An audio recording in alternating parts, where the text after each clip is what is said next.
Welcome back, guys. It's Shoney with Small Engine Repairs. This is a Murray 5 horsepower 22-inch Tecumseh. Customer states that it will not start. Just getting it ready for the upcoming season. I'm trying to get a head start here. So first and foremost, just want to show there is fuel in here. The fuel is on. There's a fuel switch here. Give it a couple primes. No go there. I'll try it without the choke. Even when I hit that, I don't hear any fuel coming.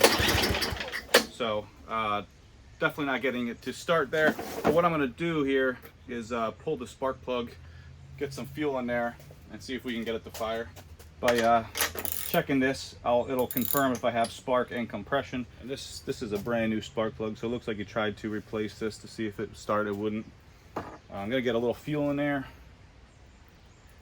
If it does fire, it doesn't necessarily mean that the compression is good, but we will check that later.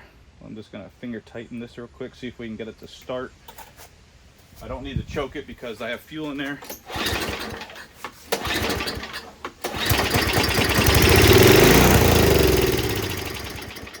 All right, so that's good. That does mean I have spark. It does mean I have some compression. I want to check the compression. I'm pretty sure this has a compression release, so I'm going to be looking somewhere in that 60 to 70 pounds. All right, so we connected the compression gauge. I want to make sure that the choke is off, the throttle is all the way up, and this is nice and tight, and we're going to give it about 10 pulls.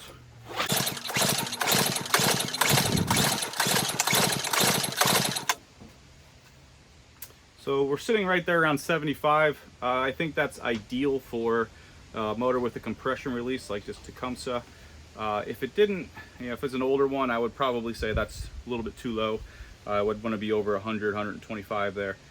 So I would say that's pretty good. A better way to diagnose that would be to do a leak down test. But I think since this is at the high end of where it should be with the compression release, I'm going to say that's good. So that tells me it has compression, it has spark. Probably what's happening is we're not getting any fuel in there, or bad fuel, or the carburetor's blocked. So let's go ahead, clean that carburetor, and we'll replace the fuel and see what we got. All right, we're going to have two screws here on the outside. Sometimes they're flat, sometimes they're Phillips. We got to pull the choke lever off. We'll remove this 5/16 bolt. You don't have to remove it all the way. I like to just get a little loose. That'll pop off, and then you have to disconnect you don't have to, but I recommend disconnecting the kill switch here. And that you just need to loosen, and that'll pop off, okay? Some people just bypass this, don't use it at all, but it's good to have. Now here's your carburetor. It's got a kind of a junky primer line here, so we're gonna replace that right away for him. I don't like to take off these bolts, these nuts, and try to remove it that way. I find it much easier if I can just take off the whole entire intake. But before we do that, we got to take off the fuel line, which is right here, and then disconnect the governor arm. Move that clamp over. There we go. Whoops. Forgot to turn the fuel off. At least we know the fuel works.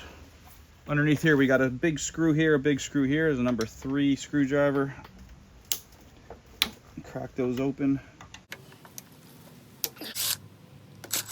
And then this should come off. Okay, remember where your governor arm is? We got this little hole here on the outside and the bottom left corner on this one. There we go. Okay, I'm gonna take this governor arm out right away so I don't lose it. And now let's go to the bench and clean this. All right, this gasket tore when it comes off, which is pretty common to happen, so we'll have to replace that one. All right, there's fuel coming out of there. It's a little yellow. Let me drain that right away. It doesn't smell good either, which tells me that it's pretty stale, nice and yellow. All right, so let's get this bowl off, and we'll take a peek inside, get some of these jets off, see what it looks like. This is a 7/16 nut. It's kind of looking grimy in there already. You can see in our bowl it's pretty gross. The old gasket kind of getting hard. All right, here's your main jet, and I can't even see the opening, so it's definitely clogged up. We get that clean. I'm going to take the whole entire jet apart. Let's take the float off. Needle looks brand new. Seat looks pretty good. Some dirt down there in the emulsion tube. Let's get this one off too. You got your mixture screw in here.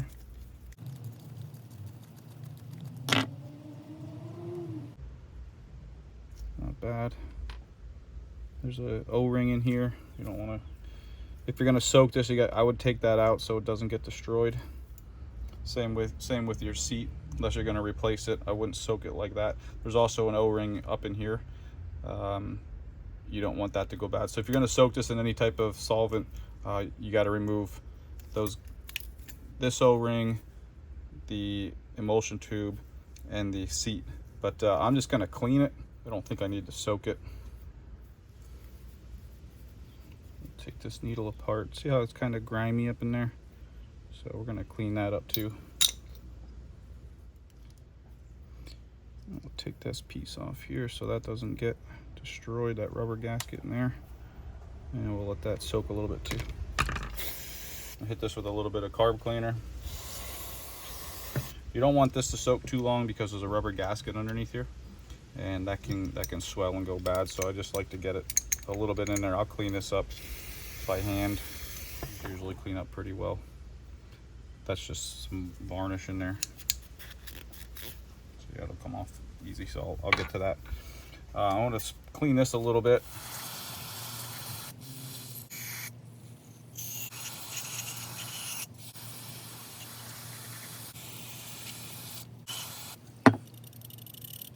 I'm going to hit this with some air.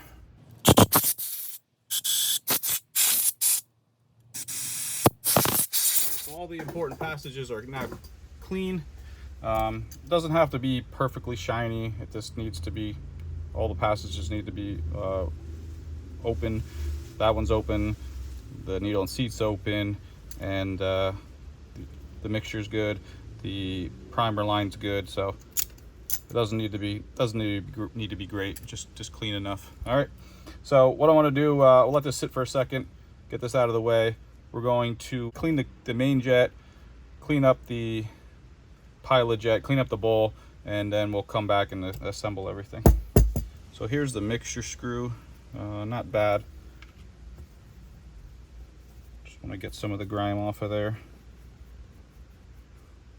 That looks good. All right. This I can actually put right back in. Usually with this setting, I'm going to go all the way down until it just lightly touches. You don't want to push too hard. You don't damage the seat. Go till it firms up, and then I'm going to start with a 1 full turn out, and we can always come back and adjust that once it's running. Let's clean up the bowl here a little bit. You don't want to use anything too abrasive because these are pretty thin. This aluminum's pretty thin, and you can start to pit, and then you'll have a leaky bowl, and then you need to get a new carb. I hate replacing these carbs. The aftermarket Tecumseh carbs, in my opinion, are pretty junky. A little bit of steel wool works really well with these. Just get a little cleaner in there. Move it around. You want to clean up this lip a little bit where the gasket sits. Clean up the outside a little too.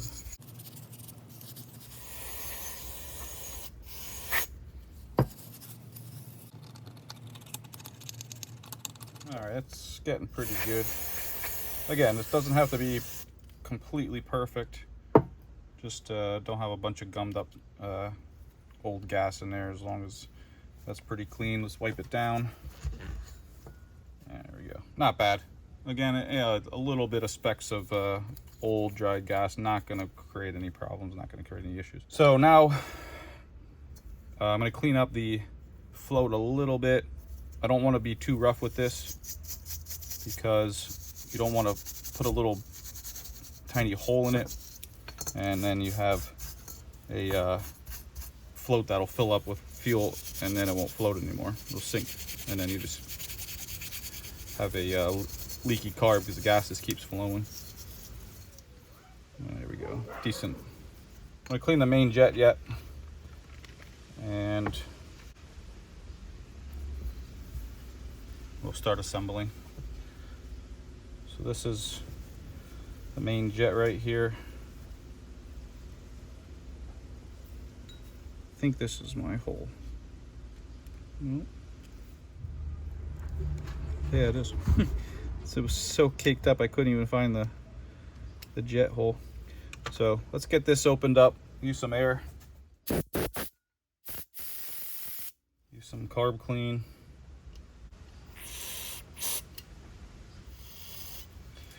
Now don't forget this tiny hole right here. There's two holes, main, and then there's a little pilot one here. All right, this both should be clear. When I cap one in and blow air through, you should be able to feel air coming through the little one.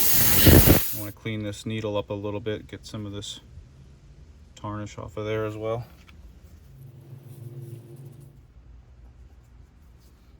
And there we go. Okay, spring goes on. Then this rubber gasket,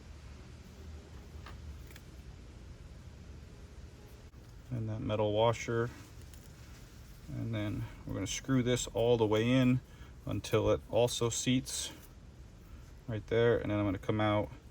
I'll start with one turn as well. Probably going to have to go further than that, but that's a good starting point. Now I'm going to go and get some gaskets for this, and then here's the part. This is made by Oregon. I wouldn't trust any other gasket besides a Tecumseh or Oregon. A lot of them come out, they're real thin, they swell really easy. If it's either Oregon or Tecumseh, don't use anything else. A lot cheaper to just get these gaskets than to go and buy another carb that's not very good quality. You can see nice and thick these are. Some of them come in, they're real thin. All right, so we got a new gasket. I'm going to reuse this gasket. This one's in good shape, but I'm going to get rid of this one. This isn't in bad shape. Probably would work, but while I'm in here, let's just do it. Let's bring the car back in. This is how your needle goes in. Sits like that. Drop it down into the carb. Okay. And we'll put our pin through, hold it in place. Good. Make sure that goes up and down like it's supposed to.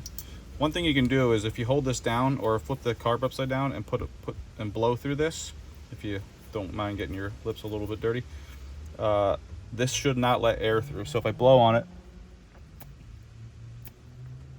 no air is getting through. All right, but if I push up on it,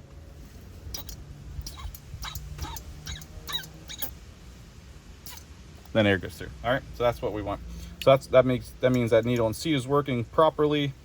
Don't have to worry about that. Now we're going to come in with this gasket. I'll put a link in the description where this gasket is. I said again, I don't use anything but Oregon or Tecumseh for this gasket. Okay. That sits down. Now when this goes on a certain way. You can see there's a cutout on the carburetor.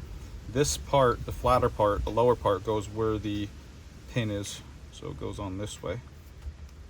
Okay, make sure that seats properly like it is. Now we're going to come in, put this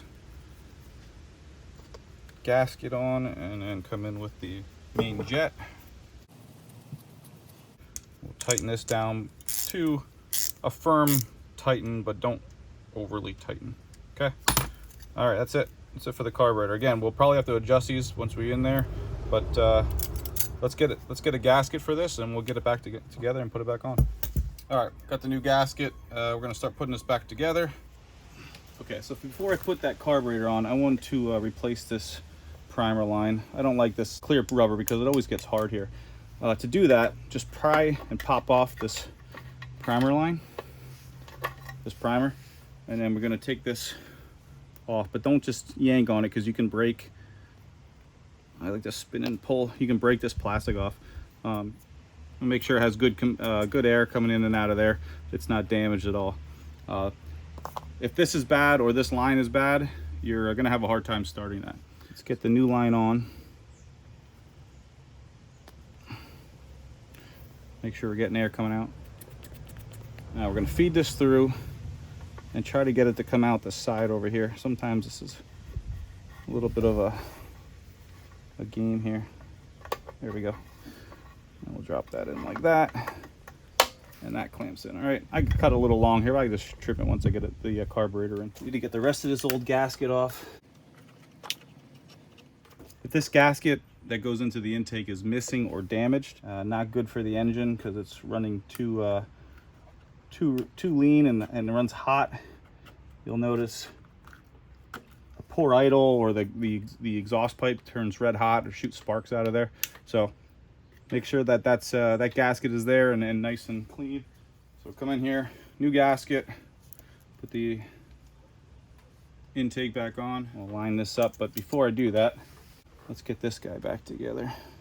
So goes in this hole, all right, and this hole. Okay. I like to tighten these by hand. I don't like to use a impact for this because it goes into an aluminum block. And make sure you're using a number 3 Phillips head on those, or you'll probably strip them. So we're going to bring this line down, and this goes in here, but I'm going to trim it back just a little bit. I like to have a little bit of extra on this line because, you know, over time the ends kind of get bulged and may leak. So this way I'll have a little bit extra to play with over time. All right, there we go. Let's grab this fuel line, slide that on, and then the clamp. I'm going to turn the fuel on for a second, let the bowl fill up, and then I want to drain the bowl and I want to see what the fuel looks like coming out of there. Make sure there's no water, make sure it smells good, it's not yellow. All right, it's on the old side, but it's not awful. It should run with that. Now, before I go ahead and put the cover on, I want to check if it starts. Let's get the spark plug in.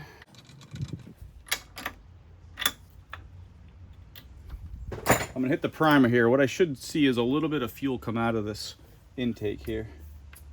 And I do. See that coming out there? So that's good. That means the jet is nice and clear. Fuel is coming up into the intake. Now when I do the pull start with the choke on, all right, that should pull the fuel in. It should start right up. Pull the throttle on.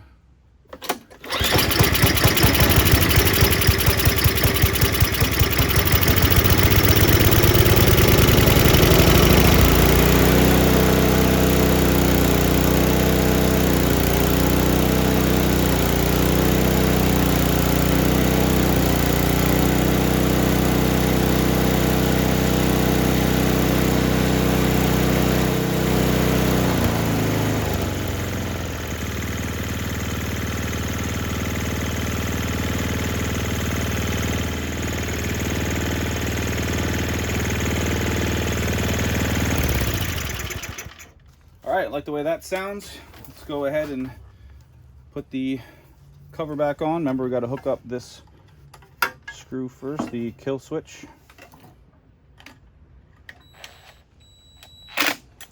This has to be in the up position. Bring this around, line up the hole.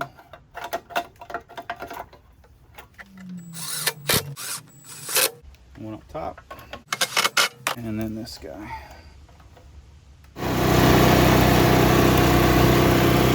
All right, guys, thanks for watching.